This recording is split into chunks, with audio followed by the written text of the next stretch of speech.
So hello guys, চলে এসেছি আর একটা নতুন ব্লগ নিয়ে।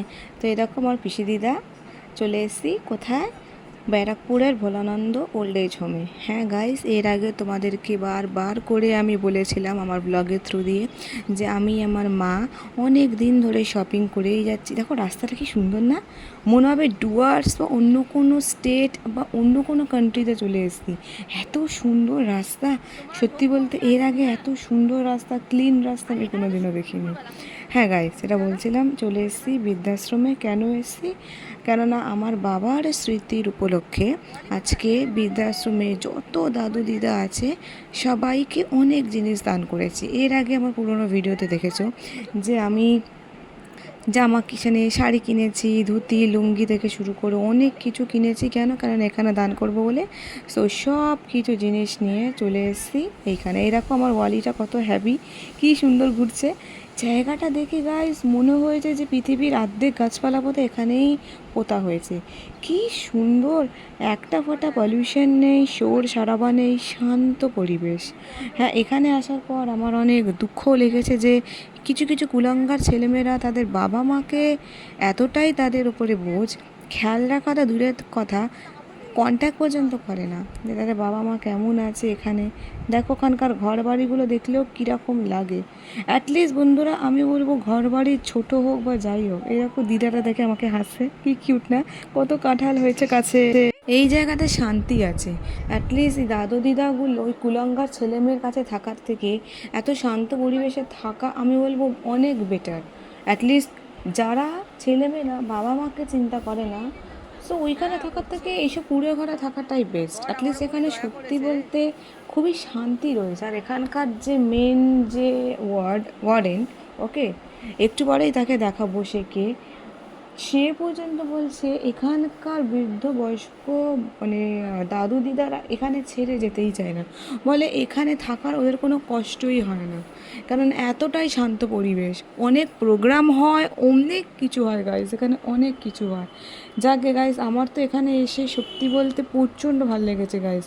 মানে এখানে সবার সবার মধ্যে নিজস্বতা আছে, কোনো ঝগড়া নেই, কিচ্ছু নেই। মানে সত্যি খুব ভালো জায়গাটা। এত মানে যখন আমি দাদু দিদাকে যখন নিজের হাতে করে যখন আমি জিনিসপত্র দিচ্ছিলাম, এত মুখ গাল ভরা হাসি, মানে সত্যি বলার মতো না। যে দেখেছে সে আমাকে দেখে বলেছে কোত্থেকে এসেছিস, কেন এসেছিস, এইগুলো কেন দিচ্ছিস, এত বাচ্চাদের মতো এত কোয়েশ্চেন। তো সবাইকে বললাম যে দাদু দিদা আমার বাবার স্মৃতির উপলক্ষে আমরা আজকে এটা করলাম, খুব আশীর্বাদ করি, খুব বড় হোক, খুব ভালো হোক। যাক, মানে আমি যে একটা আশীর্বাদ পেয়েছি এটাই অনেক। এখানে একটা দিদা আছে গাইস, 104 বছর বয়স, এখনও বিছনায় উঠে বসেছে, রেডিওতে গান শুনছে, চলাফেরা করে, মানে ভাবার মতো না। মানে তার কাছে গল্প শুনছিলাম, সে মানে তখন তো আর টিভি ছিল না, তখন খবরের কাগজে খবরগুলো আসতো, সে শুনেছে, সে ওয়ার্ল্ড ওয়ার 1 2 যতগুলো মহামারী এসছে সব জানে ও। হুফ, অ্যামেজিং। একটু পরে সেই দিদাটাকে দেখাবো, তার আগে তোমাদেরকে আমি 4-5টা ঘুরিয়ে দেখে নিই। এই দেখো, এটা হচ্ছে রেড বেরি, কি সুন্দর না। আমি কিন্তু একটা ছিঁড়ে খেয়েছি, হেভি খেতে ছিল। এই দেখো, টমেটো হয়েছে। আর আমি এখানে দাঁড়িয়ে আছি পুরো গার্ডেন এরিয়ায়। এই দেখো গাইস, আমার মাথার ওপরে একটা আঙুরের গাছ ছিল, আমি তোমাকে দেখাতে পারছি না, একটু পরে তোমাদেরকে দেখাবো। এখন এর আঙুরের সিজন না বলে হয়তো আঙুর হয়নি, কিন্তু বলেছে যখন আঙুর হয় পুরো ঝুলে পড়ে, এত নাকি এত আঙুর হয়। ওয়াও, আমি এখানে এসে আমার খুব ভালো লেগেছে, মানে বলে না পুরো আত্মার শান্তি। ওকে গাইস, বেশি বকবক করবো না, তোমরা ব্লগটা পুরো দেখতে থাকো। এই দেখো, বলছিলাম না আঙুর গাছ, এইগুলো হচ্ছে ওপরে আঙুর গাছ, কি সুন্দর, বাও। তো গাইস ব্লগটা দেখতে থাকো, এরপর ব্লগের মধ্যেখানে বাজবে সুন্দর একটা মিউজিক। মিউজিকের শেষে তোমাদেরকে দেখাবো যে আমরা কত কী কী মানে অ্যারেঞ্জমেন্ট করেছিলাম, কত কী না করেছি। বয়স্ক দাদু দিদাদের শাড়ি, নাইটি, বয়স্ক দাদুদের ধুতি পাঞ্জাবি গেঞ্জি প্লাস তাদের কী কী খাবার কী কী রান্না হয়েছে না হয়েছে সব কিছু দেখবে এই ভিডিওতে, ওকে। আর লাস্টে আমরা নিজেরা খেতে বসেছিলাম, খাওয়া দাওয়ার পর বাড়ি চলে গেছি। আমি একটা রেডবেরি কামড়ে যখন খেলাম একটু টক টক ছিল, কিন্তু টেস্ট ছিল হেভি, কিন্তু অনেকটা স্ট্রবেরি স্ট্রবেরি টাইপের একটু ফ্লেভার ছিল। ওকে গাইস, এবারে তোমরা ব্লগটা পুরো দেখতে থাকো, আর কেমন হলো না হলো অবশ্যই আমাকে কমেন্ট করে জানাবে। লাইক কমেন্ট করতে প্লিজ বলো না। যদি এটা ফেসবুক থেকে দেখো প্লিজ আমার পেজটাকে ফলো করতে কিন্তু ভুলবে না, আর যদি ইউটিউব থেকে দেখো and don't forget to subscribe. Okay guys, so দেখতে থাকো ব্লগটা।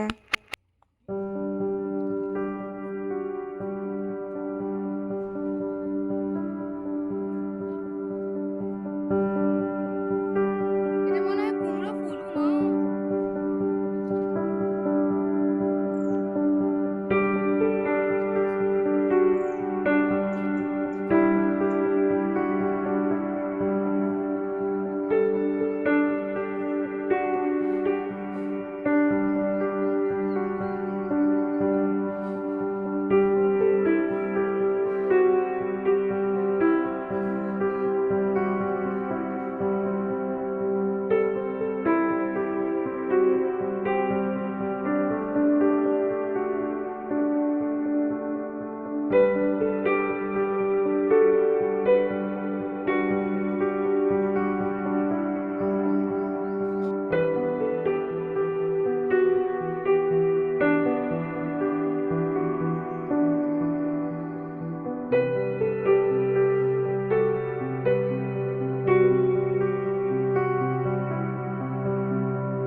তো গাইস কেমন লাগছে ব্লগটা?